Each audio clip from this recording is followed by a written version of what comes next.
చూస్ country delight, live better. ఇప్పుడే country delight app ని download చేసుకోండి.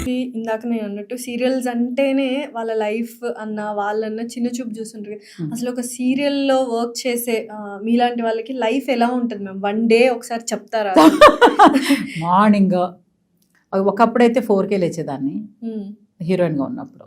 ఎందుకంటే మార్నింగ్ ఎక్సర్సైజ్లు, బీచ్లో జాగింగ్లు, 5:36 వరకు వచ్చేసి పూజ చేసి డైలీ రెగ్యులర్గా పూజ చేస్తా ఫస్ట్. సో పూజ చేసి మళ్ళీ మేకప్ నాదే, హెయిర్ స్టైల్ ఫస్ట్ నుంచి నేనే మేకప్, హెయిర్ స్టైల్ అన్నీ నేనే చేసుకునేదాన్ని. అవి చేసుకుని 7:30కి వెళ్ళిపోతే జరుగుతూ ఉండేది. మళ్ళీ ఇంకో షూటింగ్కి వెళ్ళేవాళ్ళు, అక్కడి నుంచి ఈవినింగ్ అది అయిపోయేది. 2 o'clock వేరే షూటింగ్. సో ఇలా చేస్తూ ఉండేవాళ్ళు ఒక స్టేజ్ వరకు. ఇప్పుడు ఒక 5కి 5:30కి లేస్తాం. ఓకే, లేచి కొంచెం అలా రిలాక్స్ అయ్యి తర్వాత మొత్తం అంతా అయిపోయిన తర్వాత పూజ చేసుకొని మేకప్ అంతా అయిపోయి ఒక 8:30 అలా బయలుదేరుతాం. అయిపోయి ఇంకా వెళ్ళాక వాళ్ళు చెప్పే వరకు నేను రాను. ఊరికే చెప్తాము నేను 6 వరకు పని చేస్తానని. సీనియర్ వైపు మన సీనియారిటీ ఎందులో చూపించాలో అర్థం కాదు కదా నాకెందుకంటే 6 పిల్లలతో కొంచెం టైం స్పెండ్ చేయాలి కదా ఆబ్వియస్లీ. దానికోసం టైమింగ్స్ మారాయి కదా సీరియల్. కానీ అలా అనిపిస్తుంది. కానీ ఎప్పుడు ఏదో ఒక సీన్ ఉంటుంది. నాకు సీన్ సగంలో నాకు వచ్చి నేను అడగను, మళ్ళీ వచ్చాను కదా మీరుగా బాయ్ చెప్పే వరకు నేను మాట్లాడుతూనే ఉంటాను మీతో. అంతే, అదంతే. కమిట్ అయిపోయాం కదా, ఇక్కడికి వచ్చేసేది నా చాయిస్ కాదు, రావడం వరకే నా పని, వచ్చాక మీ ఇష్టం. అంతే.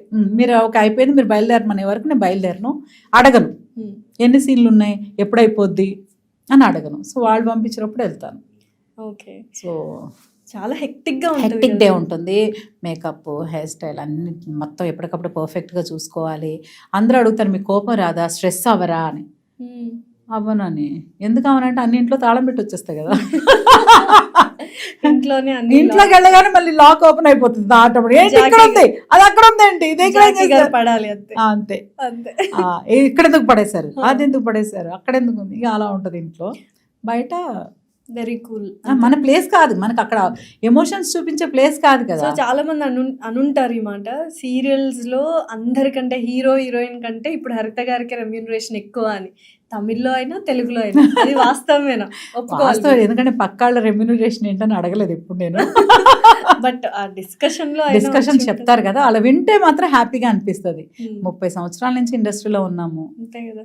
ఒకళ్ళు చెప్తారు మామూలుగా అనుకుంటారు కదా. నేను ఇప్పుడు ఆర్టిస్ట్కి డిఫరెన్సెస్ రానివ్వను నేనున్న స్పాట్లో. ఎందుకంటే ఫైనల్గా మనమే ఇప్పుడు మన ఇద్దరం బాగుండాలి. ఒకవేళ ఎవరైనా అనుకున్నాం మగవాడు చూడు అమ్మనైతే పంపించేస్తారు 6కి అంటారు. పంపించరు, ఇన్ఫ్యాక్ట్ పంపించరు. కానీ అంటారు. నేను అలా మాట్లాడడానికన్నా నాకు it took 25 years for me to ask. నేను ఇన్ని సంవత్సరాల తర్వాత 6 గంటలకు వెళ్తాను అని అడిగే ధైర్యం వచ్చింది. వెళ్ళట్లేదు, 6 గంటల వరకే ఉంటాను. అప్పటికి చెప్తాను 3-4 months అయితే డే అండ్ నైట్ పనిచేస్తాను ఎపిసోడ్స్ వచ్చే వరకు. తర్వాత ఇంపార్టెంట్ సీన్స్, ఫంక్షన్స్ ఇవాళ మార్నింగ్ మొదలు పెడితే రేపు మార్నింగ్కి కంప్లీట్ అవుతాయి set.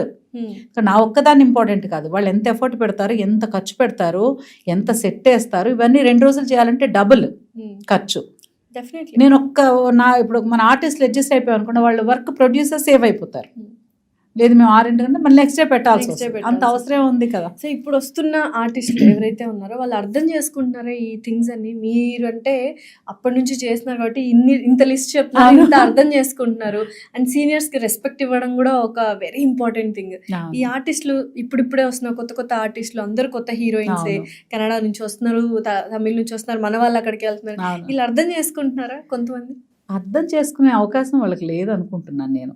It's my personal feeling. ఎందుకు లేదంటే వాళ్ళకున్న నాలెడ్జ్ వేరు, వాళ్ళు సెల్ఫ్ మేడ్. మనలాగా అమ్మ చెప్పిందనో ఇంకెవరు చెప్పిందనో యాక్చువల్లీ రాలేదు. వాళ్ళుగా డిసైడ్ చేసుకుని వాళ్ళ కోసం వాళ్ళే వస్తున్నారు, వాళ్ళ కోసం వాళ్ళే నిలబడుతున్నారు, వాళ్ళ కోసం వాళ్ళే ఫైట్ చేస్తారు. సో ఆ కాన్ఫిడెన్స్ చూస్తే నాకు ఆశ్చర్యం వేస్తుంది. అప్ప ఇలా 1% నేను ఉంటే ఈ పాటికి. సో వాళ్ళ ధైర్యానికి హ్యాట్స్ ఆఫ్. ఇంకా ఆ సిచ్యుయేషన్ని అర్థం చేసుకునేది ఈ జనరేషన్కే లేదనుకుంటున్నాను. ఫ్యామిలీలోనే నాకు ఇది కావాలి అంటే అది కావాలని కూర్చునే పిల్లలు కూడా చాలా మంది ఉన్నారు. మనం ఎఫర్ట్ చేయగలమా, మన పేరెంట్స్ ఎఫర్ట్ చేయగలరా లేదా అని ఆలోచించే పిల్లలు కూడా లేరు. డెఫినెట్లీ. సో మనం ఎలా ఇంకా బయట ఎక్స్పెక్ట్ చేస్తాం?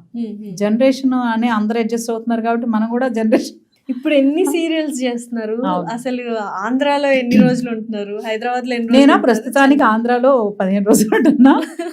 తమిళ్, ఎందుకంటే మేజర్ వర్క్ నేను తమిళ్లోనే చేశాను. హీరోయిన్గా సీరియల్స్ ఒక 80-90 సీరియల్స్ చేశాను అక్కడ. ఓకే. తర్వాత పెళ్ళయ్యి బాబు పుట్టాక షిఫ్ట్ అయ్యాం హైదరాబాద్కి. ఆ తర్వాత ఇక్కడ వర్క్ స్టార్ట్ చేశాను. లక్కీగా కలవారి కోడళ్ళు అక్కడ అసలు నాకంటే ఒక సాటిస్ఫాక్షన్ బిఫోర్ అండ్ ఆఫ్టర్ అంతే. అప్పటి వరకు నాకు సాటిస్ఫాక్షన్ ఏం తెలియదు, హ్యాపీనెస్ ఏం తెలియదు. పని చేసాము, పేరు తెచ్చుకోవాలి, చెడ్డ పేరు తెచ్చుకోకూడదు, అంతే. అప్పుడు ఐ స్టార్టెడ్ ఎంజాయింగ్ ఆ వర్క్ ని. అప్పటిదాకా హీరోయిన్ గా చేసి సడన్ గా అత్త క్యారెక్టర్ అంటే మధ్యలో ఇంకేం చేయలేదు, వదిన గానీ ఇట్లా ఏం లేదు. హీరోయిన్ టు హీరోయిన్ అయ్యి పాప ప్రెగ్నెంట్ గా ఉన్నప్పుడు డాన్స్ షో కూడా చేశాను నేను. 8th month వరకు చేశాను. లాస్ట్ ఇంక ఫైనల్స్ వచ్చేసినాయి, టాప్ 5కి వచ్చాక ఇంకా రిస్క్. 9th month కదా, ఏమైనా పడినా ఫైనల్స్ అంటే ఇంకా కొంచెం విగ్రస్గా ఉంటుంది కదా, వద్దు అనుకుని చెప్పి క్విట్ అయిపోయి వచ్చేసాను. 9th month జస్ట్ వెళ్ళి పర్ఫామ్ చేశాను సింపుల్ సాంగ్. సో అలా బ్రేక్ తీసుకున్నాను. పాప పుట్టాక ఒక 3 years కొంచెం అయినాక అత్త. ఇందులో ఫన్ పార్ట్ చెప్తాను నేను. సో నాకు జీ నుంచి ఆఫర్ వచ్చింది, అను మ్యామ్ చెప్పారు చేయాలి బాగుంటుంది అని. తర్వాత యాట సత్యనారాయణ గారు వచ్చారు. వచ్చి ఇలా అత్త క్యారెక్టర్, సరే ఏంటి క్యారెక్టర్ ఏంటి ఎక్స్ప్లెయిన్ చేస్తానన్నారు కదా, చెప్పండి సార్, మీరే మా హీరో అమ్మా అన్నారు. నా క్వశ్చన్కి ఇంకా నేను ఇప్పుడు చేయను, నేను ఇప్పుడు సన్నబడితే చెన్నై వెళ్తే మళ్ళీ నేను హీరోయిన్నే, ఇవన్నీ మాట్లాడుకుంటూ ఉన్నాను నేను పర్సనల్గా. మళ్ళీ సన్నబడి వెళ్తే నేను హీరోయిన్, ఎందుకంటే అప్పుడు ఏజ్ ఏం కాదు కదా. సో నేను మళ్ళీ హీరోయిన్ అనుకుంటాను. ఈయన వచ్చి మీరే మా హీరో అన్నారు. సార్ నాకు ఇంకేం మాట్లాడాలనిపించలేదు.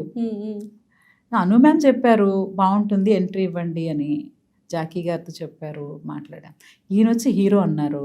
ఇన్నాళ్ళు హీరోయిన్గానే చేశాను, హీరో అంటున్నారు, ఎలా ఉంటుంది? సో అంతే, ఇంకా నేనేం అడగలేదు. అలాగే స్పాట్ ముందు గెటప్ లుక్ టెస్ట్ చేస్తారు కదా, లుక్ టెస్ట్కి వెళ్ళాను. బట్ వెళ్ళిన తర్వాత గెటప్లన్నీ వేసుకున్నాను. బట్ నాకు చాలా గిల్టీగా ఫీల్ అయ్యాను తర్వాత. నా పక్కన ఒక ఫాదర్ క్యారెక్టర్ని తీసుకొచ్చాక ఫొటోస్ తీస్తున్నారు. ఫస్ట్ టైం చూశాను నేను. చూసి ఫొటోస్ అన్ని ఇచ్చేసాను. వెంటనే పక్కకు వచ్చాను, ఫొటోస్ తీసేసాను, ఏం మాట్లాడలేదు. ఫొటోస్ తీసుకుని పక్కకు వచ్చేసాను. ఫొటోస్ తీసి జాకీ గారికి ఫోన్ చేశాను. తర్వాత తీసుకొచ్చిన చలపతిరావు గారు వచ్చారు. అప్పుడు యాటా సత్యనారాయణ గారు, చలపతి గారు, వీళ్ళందరూ గ్రూప్.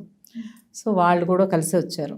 జాకీ గారికి ఫోన్ చేశా, మాము నేను అత్తగా చేస్తా కానీ అంకుల్ పక్కన చేయను. నాకు అర్థం, హీరోయిన్గా ఉండి ఒకేసారి అత్త కదా. సో నాకు బేసిక్గా కూడా ఇప్పటికీ నేను అంటాను, పేరు చూడడానికి బాగుండాలి. అవును డెఫినెట్లీ. ఈడు జోడు అది 70 years కపుల్ అయినా సరే, 50 years కపుల్ అయినా సరే, 20 years కపుల్, ఈడు జోడు చూడడానికి బాగుంటేనే ఆడియన్స్ కూర్చుంటారు. సో అది నాకు చాలా గట్టిగా ఒక ఇదనమాట. నేను ఆంటీగా చేస్తా అత్తనే, కానీ అంకుల్ కూడా అదే నా ఏజ్ గ్రూప్ లో నాకంటే కొంచెం 5 years, 10 years okay, but almost not the double కదా. సో ఫాదర్ అనగానే మనకి సినిమాలు ఏంటంటే ఫాదర్ క్యారెక్టర్ అని అలా. సో తర్వాత మళ్ళీ మధ్యాహ్నానికి ఇంకొకరిని తీసుకొచ్చి చేంజ్ చేశారు. అది ఒక మనిషిగా తప్పై ఉండొచ్చు, కానీ ఒక యాక్ట్రెస్ గా, ఒక పర్ఫార్మర్ గా నాకు అది రైట్.